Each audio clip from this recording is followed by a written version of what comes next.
कलकत्ता के सेठ जी, भाई जी, इन सब का खूब संग उन्होंने किया है, तो खूब बुजुर्ग हैं।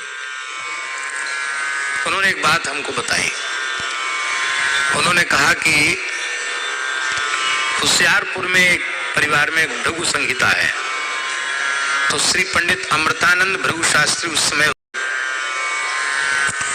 तो वहां गए तो एक बात पूछी उनसे। उन्होंने कहा कोई प्रश्न पूछो ज्योतिष वाले पंडित जी ने। तो उन्होंने कहा कि श्रद्धेय स्वामी राम सुखदास जी के पूर्व जन्म के बारे में उन्होंने पूछा उनसे। और भृगु संहिता आप विश्वास करना चाहिए आपको, एक ऐसा ग्रंथ है कि सही सही यदि उसका जानकार कोई व्यक्ति मिल जाए तो पूर्व जन्म का भी बोध उससे हो जाता है। तो केशाराम जी के द्वारा बताई हुई बात हम आपको बता रहे हैं। उन पंडित जी ने कहा कि व्यास जी की कृपा से जिन संजय को दिव्य दृष्टि प्राप्त हुई थी, वही संजय गीता का पुनः व्याख्यान करने के लिए स्वामी राम सुखदास जी के रूप में आए। ऐसा भृगु संहिता वाले पंडित जी ने कहा। ये बात हमको केशवराम जी ने बताई। तो हमको सुनकर कोई अविश्वास भी नहीं हुआ और आश्चर्य भी नहीं हुआ कि संभव क्यों न संभव है, क्योंकि जैसा गंभीर चिंतन और जैसी सूक्ष्म दृष्टि श्रद्धेय स्वामी जी को गीता जी के संबंध में प्राप्त थी, वो निश्चित बिना इस प्रकार की दिव्य विभूति, इस प्रकार की दिव्यता उनमें थी, तभी ये संभव था। गीता में पर हम यहाँ जो बात कहना चाहते उसको ध्यान से सुने। हम ये कहना चाहते हैं कि भगवान ने अर्जुन को उपदेश दिया और व्यास जी की कृपा से धृतराष्ट्र और संजय को ज्ञान मिला और संजय ने धृतराष्ट्र को सुनाया। इतने ही लोग जान पाए गीता को और ज्यादा लोग नहीं जान पाए। क्या भीष्म पितामह ने गीता का प्रवचन सुना था? पर भीष्म स्तुति के श्लोक में भीष्म पितामह गीता के उपदेश का स्मरण कर रहे हैं। आप सोचिए, इसका मतलब है उनके विशुद्ध अंतःकरण में संपूर्ण गीता का ज्ञान भी प्रकट हो गया।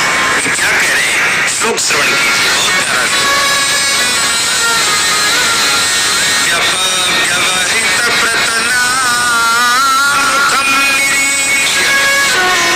हे भगवान, सत्य संकल्प परमात्मा की प्रतिज्ञा को मिटने की सामर्थ्य भला किस जीव में है?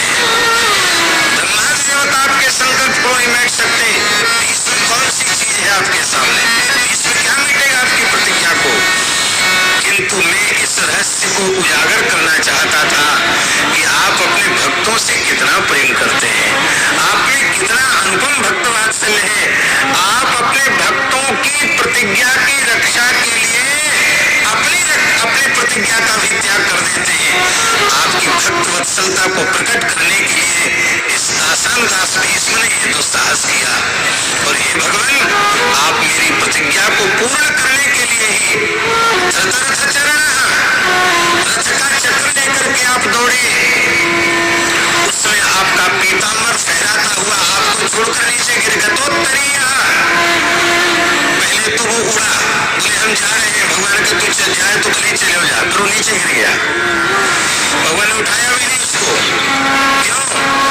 भगवान ने कहा भैया तू चाहे रहे, चाहे धरती पे, चाहे आसमान में उड़ जा, पर मैं भक्त रक्षण की प्रतिज्ञा का त्याग नहीं कर सकता। मैंने अर्जुन की रक्षा की प्रतिज्ञा की है, पांडवों की रक्षा की प्रतिज्ञा की है, और इस समय पांडव आर्त हैं और मैं आर्त प्राण परायण हूँ।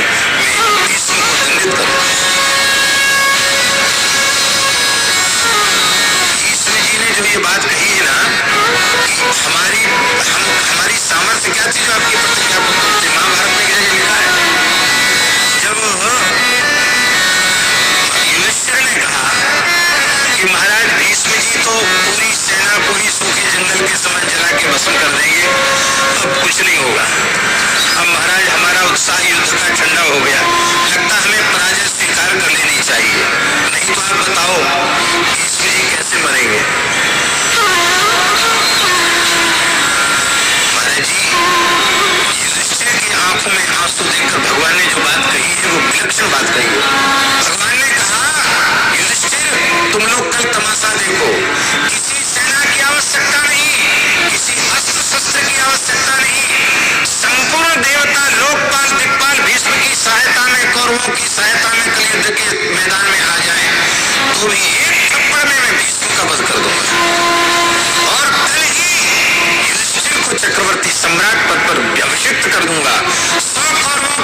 कृतार्थ किया। हे भगवान, आपके चरणों में मेरी बुद्धि लग जाए, वह स्वरूप मेरे हृदय में आविर्भूत हो जाए। लाश का भी स्मरण कर रहे हैं, भगवान की प्रथम पूजा का भी स्मरण कर रहे हैं, और स्मरण करते करते अंत में भगवान के स्वरूप में अपनी भक्ति को लगाते हुए भीष्म जी मौन हो गए। और ऐसी मृत्यु इतिहास में किसी को आज तक मिली ही नहीं। रामावतार में धन्य जटायु समको नाही, और इस कृष्णावतार की लीला में भीष्म की जैसी मृत्यु भीष्म को ही प्राप्त हुई है। भगवान इनके जलांजलि में, अंत्येष्टि में भगवान सहभागी हुए। भगवान ने स्वयं अंजलि भरकर भीष्म को जल दिया है, और भगवान जिसे स्वीकार करे उसकी महिमा क्या है। आज भी संसार में कहीं भी आस्तिक लोग तर्पण करते हैं तो भीष्म की अंजलि आवश्यक होती है। वैयाघ्र पदगोत्राय सांकृत्य प्रवराय च अपुत्राय ददाम्येतत् जलम भीष्माय वर्मणे। उस क्रिया के पीछे आपका उद्देश्य क्या है, ये विशेष ऊंची बात है। यज्ञ क्रिया सर्वोत्तम है, पर उस यज्ञ क्रिया का कर्मकांड का प्रयोजन क्या है, उसका उद्देश्य क्या है। उसका उद्देश्य है देवाधिदेव भगवान महादेव का तिरस्कार, एक महापुरुष का तिरस्कार, एक परम भागवत, परम वैष्णव, परम संत का तिरस्कार, ये उस यज्ञ का प्रयोजन है। तो उद्देश्य की अपवित्रता से पवित्र कर्म भी अपवित्र होगा। और सामान्य सा कर्म है लेकिन उसका उद्देश्य बहुत पवित्र है, तो हम आपको पक्की बात कहते हैं, आपको वह करते करते भगवान की प्राप्ति हो जाएगी। आप राजनीतिक क्षेत्र में हैं, यदि ईमानदारी से आप राष्ट्र की सेवा को भगवान की सेवा मानते हैं, जनता की सेवा को जनार्दन की सेवा मानते हैं, और पूर्ण निस्वार्थ भाव से आप जनता जनार्दन की राष्ट्र की सेवा करते हैं, तो हम व्यासपीठ पर बैठ करके बोल रहे हैं, भगवान की साक्षी में बोल रहे हैं। यदि इस कोटि की आपकी श्रद्धा है तो आपको यही करते करते भगवान का साक्षात्कार हो जाएगा।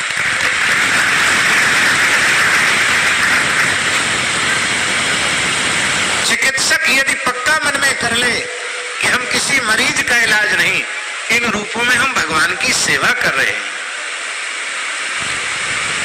आपको इलाज करते करते भगवान की प्राप्ति हो जाएगी।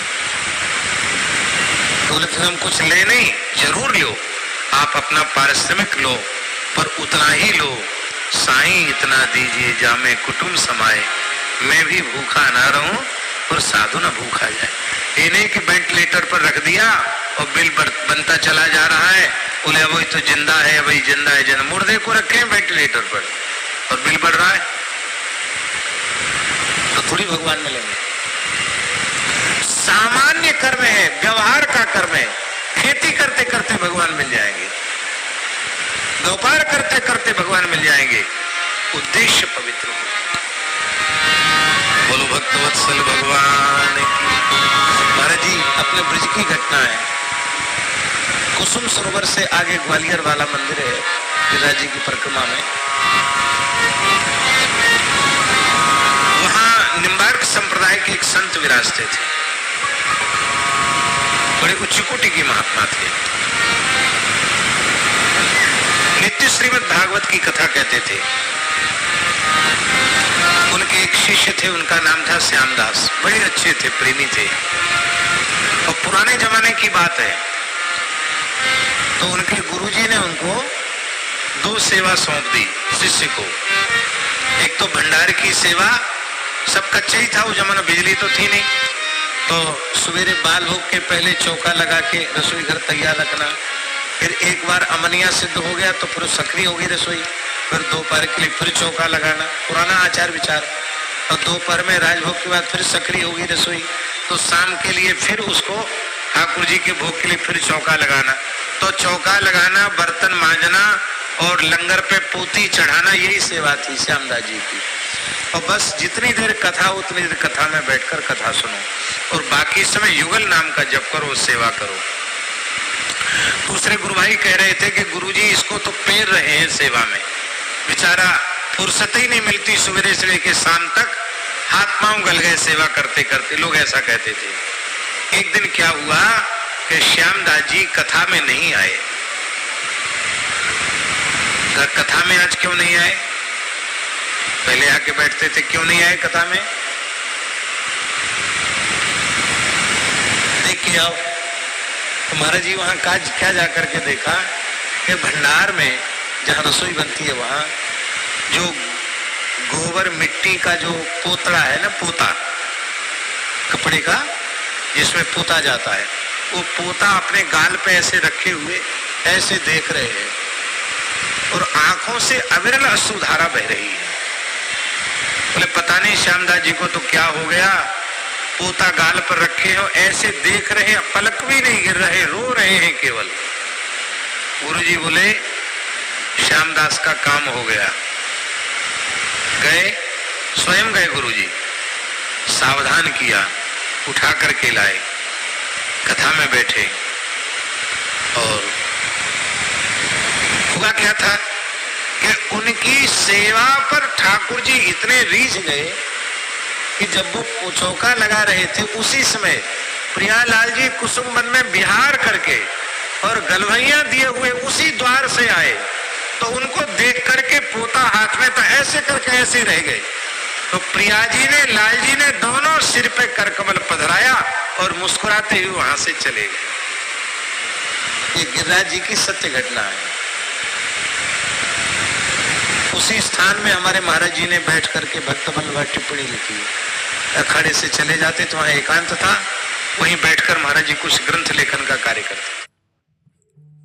एकांत था, वहीं बैठकर महाराज जी कुछ ग्रंथ लेखन का कार्य करते। वहां की घटना है। आप क्या समझते हैं खाली माला फेरने से नहीं, चौका लगाते लगाते सोहनी सेवा करते करते ठाकुर जी की प्राप्ति हुई।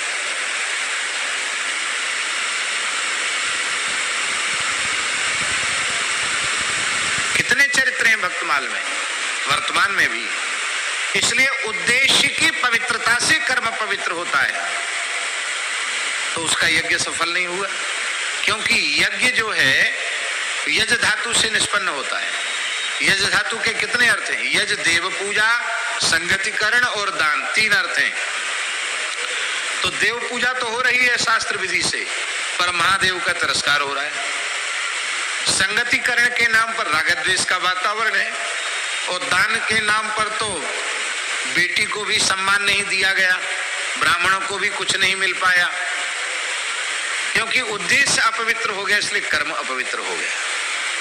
तो धर्म पुरुषार्थ का विवेचन, अर्थ पुरुषार्थ है ध्रुव जी का चरित्र, ये अर्थ पुरुषार्थ है। पिता का दिया हुआ धन नहीं, भगवान का दिया हुआ लिया, तो भगवान का, पिता का दिया हुआ कब तक रहता भैया जी, कब तक रहता? और भगवान का दिया हुआ कब तक है? भगवान के दिए हुए पद पर आज भी ध्रुव जी बैठे हैं। ध्रुव सगलानी जपे